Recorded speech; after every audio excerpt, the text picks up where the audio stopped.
Welcome to Babcox Garage Studios. That's right, I said Babcox Garage Studios. Well, why is that? Well, you guys love the social media, especially when it pertains to automotive systems, the hows and whys, and Babcox Media stepped up to the plate to give you tons of it. Well, let's talk about this first thing called brake pads. You see them all here. There's all kinds of brake pads. I want to talk about different materials in the brake pads, wear indicators, but before we get started, let's talk about a big word called coefficient of friction. What's coefficient of friction? Well, I can demonstrate it right here for you. I got sandpaper right here, and sandpaper is hard to push across the table. Well, that's a high coefficient of friction. Now, if I took this ice cube right here, and I put that across the table, it goes real easy. Matter of fact, I can shove it right on the table and it can come off the table. That's a low coefficient of friction. What do you want in your brake pads and your rotor is a high coefficient of friction. Check it out. I want to make sure that this is going to be on there. It's going to go around there. How are you going to achieve that? Well, the actual rotor surface itself and the pad materials. Let's talk about the pad materials. Now, the first one I want to talk about is an organic pad. Now, an organic pad, that's basically fiberglass, rubber, Kevlar. It's probably going to wear out really, really quickly. Doesn't dissipate heat pretty good, but there's no metal content in it whatsoever. Now, there's another brake pad. The next one is a low metallic nano brake pad.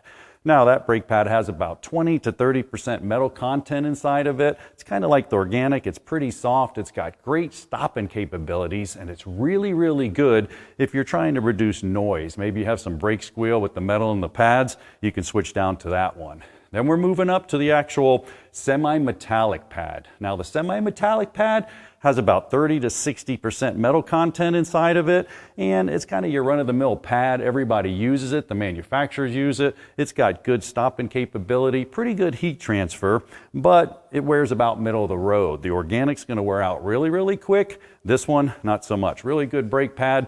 And if you have a lot of noise, though, because of the metal content, then you either want to go down a little bit or you could even step it up to the ceramic brake pad. Now, the ceramic brake pad, that's basically just ceramics and different fillers inside of it. Now, that has really good heat transferability. You can do multiple stops with it and no noise, obviously, with the ceramic. You don't have a lot of metal inside of it. Also, with the ceramic brake pad, the dust is light in color, so you don't get all that dirty dust on your car or your wheels. You don't have to wash it all the time, so that's a really good choice. Also with brake pads, there's what's called the noise indicator, the actual wear indicator.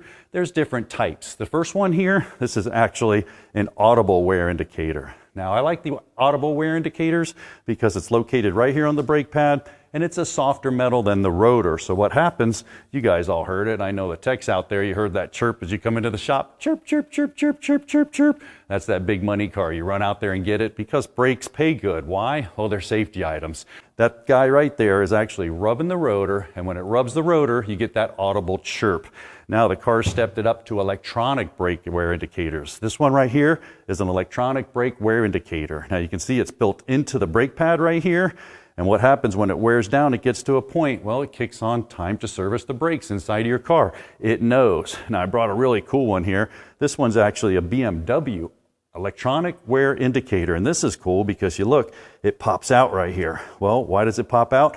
Because when the brake pads wear out, it wears out. And when it wears out, you have to actually replace the whole wire harness along with the actual brake pad itself. So that's a good look at brake pads, but most important is that you do a proper break-in procedure. What's that all about? Well, take a look at this graphic right here. You want to do a couple of stops, maybe 20 to 30, some moderate stops, 40 miles an hour. Then you want to let the brakes cool. I know it's natural just to go out there. I did a brake job. I want to do 10 or 15 stops before I get to the corner of my block. Don't do that. You want the resins to get into the rotor, and you want it to put an even distribution around the rotor. So what do? You see it right there. Do 10 to 20 stops, moderate stops, then keep driving. No panic stops. If you have to stop, put the car in neutral, let it sit there for a little while, but keep it moving. Why? You don't want the brakes to get hot during this process. Then you can go ahead and just drive it. Once you get that break-in process or that burnish process done, you'll have an even layer around there. You'll make sure you don't create your own judder. You know, Babcox Media stepped up to the plate, so make sure you guys share this video. Tell all your friends. Knowledge is power. This is great stuff. Thanks for watching.